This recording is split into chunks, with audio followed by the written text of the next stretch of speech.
La semaine des 24 heures du Mans a débuté de belle manière sur l'aéroport avec la présentation en première mondiale du Dragonfly, l'avion à hydrogène de Blue Spirit Aero. Et la mise en scène a été somptueuse avec la voiture de course H24 Evo, mais aussi une Léon Bollé de 1912 et une réplique de l'avion des frères Wright de 1908. On présente enfin notre démonstrateur après des années de calculs, de dessins, d'études en tout genre. Donc voilà notre premier démonstrateur, un démonstrateur qui va faire des essais au sol dans un premier temps. Et puis on va se préparer pour les premiers vols qui auront lieu début 2026. Et cet avion, il roule à défaut de voler encore. Il a même fait le plein à partir d'une station d'hydrogène mobile, un avion qui est soutenu par les autorités locales au Mans. En fait, le problème qu'avait Olivier Salin quand il est venu nous voir, c'est qu'il avait, rempli la totalité des aides et des subventions publiques et qu'il lui fallait du privé pour pouvoir compléter le financement de l'avion.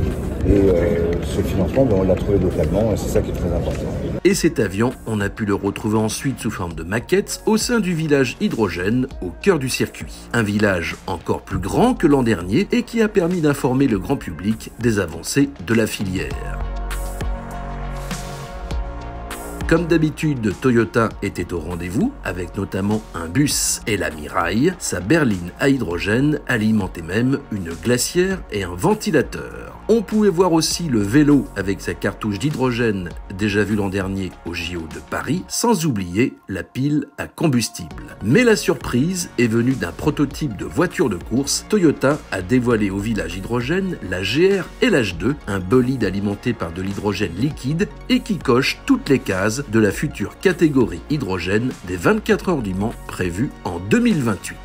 Un plaisir de voir que Toyota avance et avance à grande vitesse.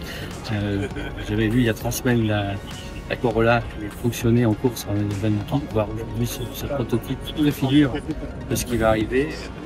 Mais ça montre que l'hydrogène, même liquide, c'est extrêmement concret. Et d'autres voitures de course étaient visibles sur le village avec l'Alpine Alpenglow qui suscite toujours autant de réactions et la Ligier JS2 RH2 qui a accumulé des milliers de kilomètres sur circuit, des bolides qui ont beaucoup intéressé ce pilote, une légende du Mans. Le regard que je peux porter, c'est le futur. De toute manière, la technologie, on a pu voir ces dernières années, ça a énormément évolué, et puis dans une proche à venir, et bien on va avoir ce type de véhicule. Donc c'est l'avenir, je crois que ça va être long encore, mais ça prouve bien qu'on est conscient de la planète et le fait que les constructeurs aujourd'hui fassent cette démarche technologique pour qu'on soit de plus en plus vert, entre parenthèses, mais c'est... Et n'oublions pas le programme Mission H24 de l'ACO. Il y a du nouveau pour la H24 Evo qui accueille de nouveaux partenaires. On vous explique tout cela. En fait, nous avons le plaisir d'annoncer l'arrivée de nouveaux partenaires dans Mission H24. Le premier, c'est Syensqo. Syensqo, il va fournir les matériaux composites pour cette voiture, pour le châssis et pour le bodywork en même temps, et qui permet de réduire le poids tout en gardant une structure safe et robuste.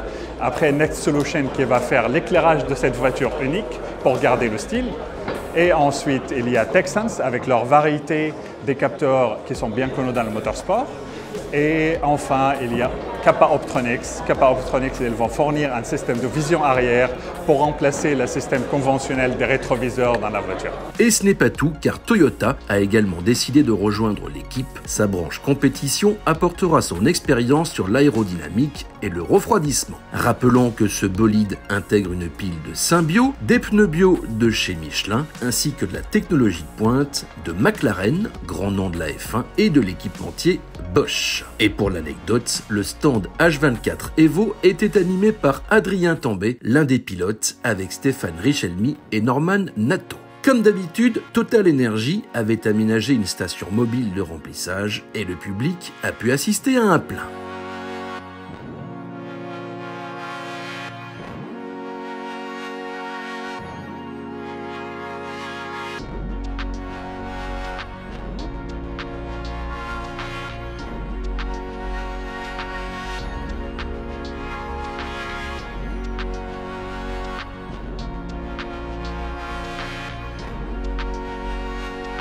Et ces bolides, ils ont pris la piste à 2 reprises, une expérience toujours marquante pour un pilote comme ici pour la Ligier. C'est plusieurs sentiments en même temps en tant que chef de projet de cette voiture, du développement de cette voiture, mais aussi le pilote d'essai. C'est un honneur et un privilège pour moi d'avoir la possibilité de montrer notre accomplissement sur la piste du Mans. Et chez Alpine, on avait un passager VIP, le maire du Mans et président de la métropole, Stéphane Le Foll. Rassemblés au niveau de Maison Blanche, les voitures ont ensuite pris la piste, un tour de démo sur un circuit mythique.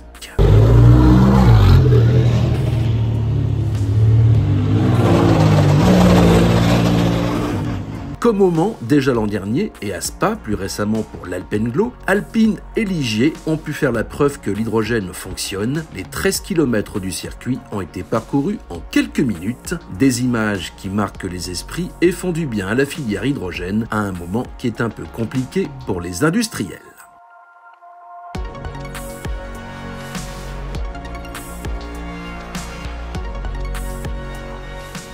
Au retour, le maire du Mans a confié qu'il avait eu chaud sous le casque, mais surtout, un nouveau record a été battu pour l'hydrogène. C'est la première fois que je fais le tour du circuit des 24 heures comme ça. Et d'après ce que je sais, je suis allé à 300 km/h sur la ligne droite d'Isle-Mauvière. Donc ça, je vais le garder pour moi parce que ça va très vite. Selon la télémétrie, l'Alpenglow a atteint 306 km/h et même 313 le samedi. Elle a fait mieux que les 290 km/h de la H24 sur cette piste du Mans. Et sinon, l'hydrogène prouve aujourd'hui à la fois que c'est une autorisation et une énergie qui a, j'allais dire, de l'avenir et du potentiel. En tout cas, du potentiel, j'en ai parfaitement conscience. Je l'avais avant, mais là, j'ai testé. Donc c'était vraiment magnifique et je remercie vraiment Alpine d'avoir offert cette possibilité de faire ce tour de circuit dans cette magnifique voiture. Franchement, un grand merci, un grand bravo à toute l'équipe Alpine.